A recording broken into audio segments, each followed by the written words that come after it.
지연 전략이랍시고 쓰긴 했는데 결국 그 민낯만 보여주고 망신만 잔뜩 사고 있는 거 아니에요? 그거 나는 그 연세 되신 분들이 왜 그러나 모르겠대. 그래도 명색이 법률가라고 하면은 사람들이 기본적으로 예측하는 수준이라는 게 있는 건데 너무 심하잖아요.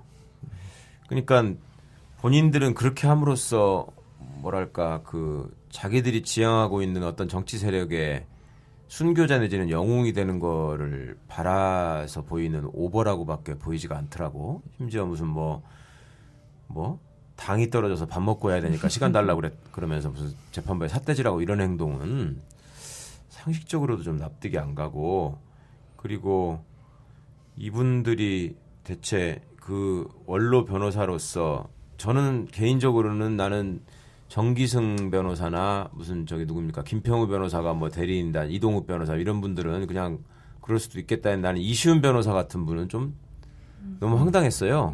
그 양반 책은 보셨죠? 이시훈 민사소송. 요새도 안 본 사람이 없죠. 네. 우리는 강의도 들었었거든 예전에. 네. 이 양반도 되게 소극적이고 소심하고 내성적인 분이신데 거기다가 이름을 올릴 용기가 어디서 나왔을까? 난 그것도 되게 궁금하고. 근데 그만큼 이분들이 절실하게 자기 명예를 팔아가면서 지키고자 하는 게 과연 뭘까? 난 그게 되게 궁금하더라고요. 자기가 여태까지 이룬 성취나 자리나 이런 것들이 박근혜, 박정희 부녀로부터 자기가 받은 거라고 생각을 해서 그런 것일까? 소위 요즘 왜 태극기 집회에 나가서 이제 목 놓아 외치시는 분들을 정말로 앞으로 이제 어떤 사회학적인 관점이나 여러 가지 측면에서 잘 분석해야 된다고 저는 생각하는데, 왜 인정투쟁이다 그분들 나름의 이런 분석이 꽤 설득력 있게 느껴지잖아요. 연세되신 분들이 그간에 살아온 세월에 대해서, 그리고 당신들이 추구하던 가치가 이번 일로 싹 무너지는 거 아니냐에 대한 어떤 두려움이 있는 것 같다. 그리고 실제로 그런 분들이 요즘 왜 무슨 그 근처에 슈퍼나 식당에 가가지고 이렇게 행패라고 해야죠. 행패 부리신 거에 대한 그 영업하시는 분들의 고충 이런 것들이 이제 기사화가 됐잖아요. 그런 거를 보면 어떻게 보면 막무가내로 나 위주로 또 내 이익을 중심으로 살아온 분들한테서 왔던 자부심. 내가 모든 것을 이뤘고 니들은 내가 이룬 거에 의지해서 소위 빌붙어서 먹고 사는 사람들이다라는 어떤 자신감. 그러니까 제가 제 또래 사람들을 만나서 얘기를 해보면 그 아버님들이 그러니까 70대 후반이나 80대일 거 아니에요. 그분들 세대에서 꽤 성공하신 분들일수록 소위 그 탄핵에 반대하는 마지막 5%에 들어있는 경우가 굉장히 높더라고요. 그러니까 자식들이 보기에도 우리 아버지가 저 정도였나 싶을 정도의 말씀을 하신다는 거예요.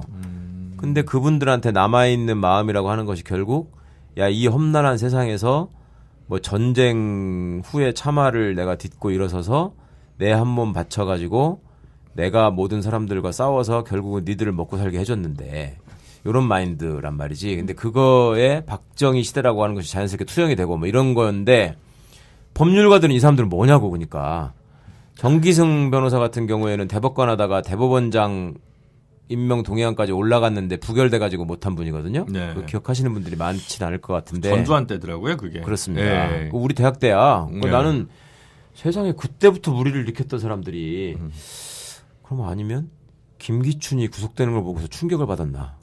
자기랑 같은 또래 내나 같이 놀던 사람인데 그래서 그런 건가? 진짜 이해가 안 가요. 그러니까 하여튼 결론적으로는 하여튼 저렇게 늙지 말아야 되겠다는 생각만 하고 있는데.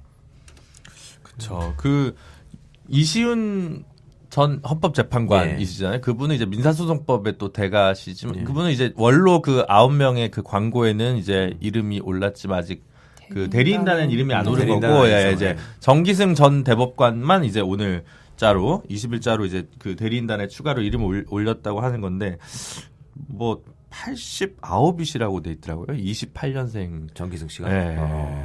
그러니까 뭐 사리분별이 조금 어려우실 수도 있다는 생각이 들긴 한 것 같습니다. 근데 그 광고에 그 9명 있는 명단 중에 김두현 변호사님이란 분이 계세요. 91신데요. 제가 조선 변호사 시험 2회. 이야. 이런 분이 아직 살아 계시는구나라는 생각이 좀 들었습니다. 그래서 누구신가 했거든요. 근데 이제 굉장히 저분들이 꿈꾸었던 세상이라고 하는 거는 결국 영도자인 대통령을 모시고 그분이 최순실과 무슨 짓을 하든 국민들은 개돼지가 돼서 그냥 그 영도자의 영도력만 믿고 눈을 감는 이런 세상이었을까요, 진짜? 나 진짜 만나면 물어보고 싶어. 그 이시훈 변호사님 같은 경우에는 예전에 대학 다닐 때 강의를 하러 왔을 때 이제 우리 때는 80년대니까 한참 무슨 시국 집회도 많고 막 이럴 때잖아요. 네. 그 상황에서 그와 관련한 언급을 한 번도 안 하시고 약간 그 비슷한 언급을 했다가 학생들이 항의를 하면 얼굴이 빨개져가지고 막 식은땀을 흘리는 스타일이었어요. 그러니까 내가 더 놀라운 거야. 이 양반이 무슨 용기가 나서 신문에다가 자기 이름을 올렸을까. 그렇게 그 사람을 그렇게 절실하게 만드는 게 뭐가 있었을까, 나는 정말. 예전에 그 탈북자 관련된 사건 하면은 탈북자들 탄원서를 내는데 자기 이름이 들어가 있는지도 모르는 경우가 있더라고요. 혹시 이분도 그런 경우 아닐까 싶은 생각이 드네요. 모르신다고? 아예. 네. 만약에 그랬으면은 적극적으로 항의했을 뿐이거든요. 이름 빼달라고? 가만히 있는 걸로 봐서는. 그렇죠. 네. 이시훈 재판관 35년생이신데. 아니, 그리고 명색이 네. 대통령 대리인단에 포함되어 있는 변호사라는 분들이 하는 가장 주요한 전략이라는 게 지연 전략이잖아, 지금. 네. 네? 지연 전략이고 어떻게 보면 법정에서 깽판 놓는 거잖아. 자꾸 이상한 소리 해가지고 시간 끌고 막 증거도 유불리를 가리지 않고 무대기로 신청해가지고 이런 것들은 좀 본인들이 처해 있는 상황이 지금 어떤 건지에 대한 인식도 되게 없으신 것 같아요. 이거는 사실은 굉장히 역사적인 법정이잖아요. 헌법재판소는 심판정이라고 하죠. 네. 하여튼 그 역사적인 심판정에서 본인들이 어떻게 기록되고 어떻게 기억될 것인가에 대해서 한 번만 생각을 해보셔도 그렇지 않을 것 같은데 이 대목에 있어서도 저는 과거의 경험이 이분들한테 많이 작용하지 않나 하는 생각이 들어요. 그러니까 과거에 이분들이 유신시대를 살아오신 분들이잖아요. 그때 다 어떤 경력을 쌓으신 분들이잖아요. 그죠. 근데 그때 쌓은 명성이 됐건 오명이 됐건 간에 그것이 당신의 인생에 있어서 그렇게 마이너스로 작용하지 않았다라는 것들이 이분들의 경험이잖아. 과거에도 보면 그 진실화의 위원회 같은 데에서 그 긴조 시대나 이런 판결문을 간행하려고 하니까 이름 빼달라고 악쓰던 그 판사 출신 법조인들 많이 기억하는데, 그러니까 역사라고 하는 것이 한 번도 제대로 과거의 과오를 극복하지 못하고 우리 현대사가 흘러오다 보니까 이분들도 스스로 걸어오신 길을 교정할 수 있는 기회를 좀 잃어버리셨다. 그래서 오늘날 저렇게 막무가내로 하시는 게 아닌가 싶은 생각이 들어서 한편으로 좀 짠하기도 해요. 근데 아까 말씀하셨던 그 이제 재벌가들이 자기들만의 세계에 좀 갇혀서 네네. 좀 시선의 현실 감각이 오히려 떨어지는 거랑 똑같이 이제 그렇죠. 법조 원로로 또 원로가 되신 지도 벌써 한 20여 년 되고 새로운 자극이나 이런 그 현실의 변화들, 헌법재판이 그동안 얼마나 또 강화되었는지 이런 것들에 대해서 좀 인식을 좀 잘 못하고 있는 것 같지 않나라는 생각이 조심스럽게 들어서 100세 시대를 맞이할 우리가 이제 어떻게 나이가 들어야 되냐에 대해서 깊은 성찰과 고민을 하게 됩니다. 진짜로 우물안 개구리가 안 돼야 되는 건 정말 중요한 것 같아요. 그러니까 우리 사실은 민변 변호사들도 마찬가지야. 우리끼리만 있다가 또 우리도 우물안 개구리가 될 수 있거든. 그렇죠. 네. 그 부분이 참. 저는 이제 지연 전략 보면서 한 두 가지 정도 생각이 들었는데요. 첫 번째가 그 박근혜 대통령 본인은 왜 이러고 있을까라는 생각이 듭니다. 뭐 우리가 흔히 예측하기로는 아무 생각 없을 것이다, 드라마 보고 있을 것이다, 뭐 이렇게 얘기하고 있고 한데, 국가 원수로서 대통령으로서 최소한의 일말의 양심과 염치가 있으면 이게 헌재의 구성원들이 충분히 있을 때 결정을 받도록 하는 것이 맞지 않을까. 자기가 자기한테 불리한 결정이 나올 것 같다라고 해서 억지로 지금 미루는 것으로 보이긴 하는데요. 소위 말하는 꼼수 쓰면서 과연 이제 국가 원수를 지냈던 사람이 할 행동이 맞는지 그런 생각이 듭니다. 한마디로 정말 염치가 없다 이렇게 생각이 들어요. 또 한 가지는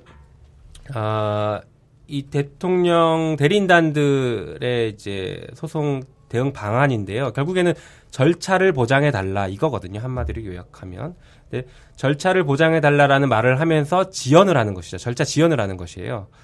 그런데 저희가 이제 시국 사건 같은 것들을 많이 하다 보면 답답할 때가 있어요. 그게 뭐냐면 절차 보장이 잘 안 되거든요.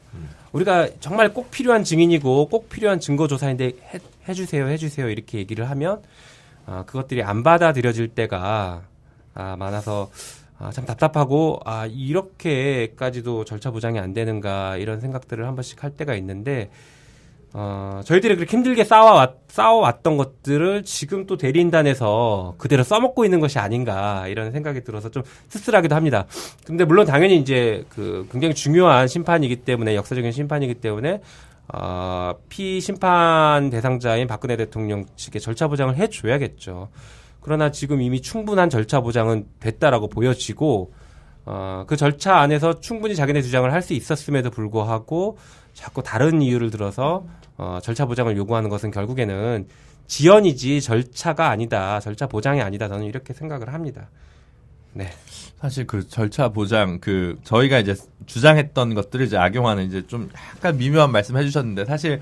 지난번에 한번 이재하 변호사님 나오셔서 그런 얘기 하셨는데 사실 통진당 해산 사건에서 이제 이 똑같은 재판부잖아요. 그래서 이제 그분들이 이제 절차 보장과 관련해서 했던 것과 이제 비슷한 수준, 그러니까 헌재는 굉장히 일관된 것 같아요. 이런 부분에 대해서는 이제 그죠? 그래서 뭐가 이제 맞다 못할 틀려서 그럼 그때도 사실은 이제 적절히 보장했다. 이번에도 적절히 보장했다. 그래서 굉장히 좀 이후에 헌법재판의 역사에서 참 요 5기 재판부 헌법재판소 5기 재판부가 굉장히 많은 걸 이제 시사하고 남기는 재판부가 되지 않을까 이런 생각을 좀 해보게 됩니다. 어쨌든 지연 전략이 이제 계속 진행되는데 사실 저는 좀 역으로 그런 생각도 들긴 하더라고요. 만약에 이정미 재판관이 또는 그 전에 박한철 소장이 이렇게 임기가 빠르지 않았더라면 조금 더 그 헌재 재판이 또 오히려 역으로 길어질 수도 있지 않았을까. 한 달 정도는 더. 그런 생각을 또 해보죠. 이게 묘한 어떤 역설이랄까. 이제 역사의 조건들이라는 생각을 좀 많이 해보게 되더라고요.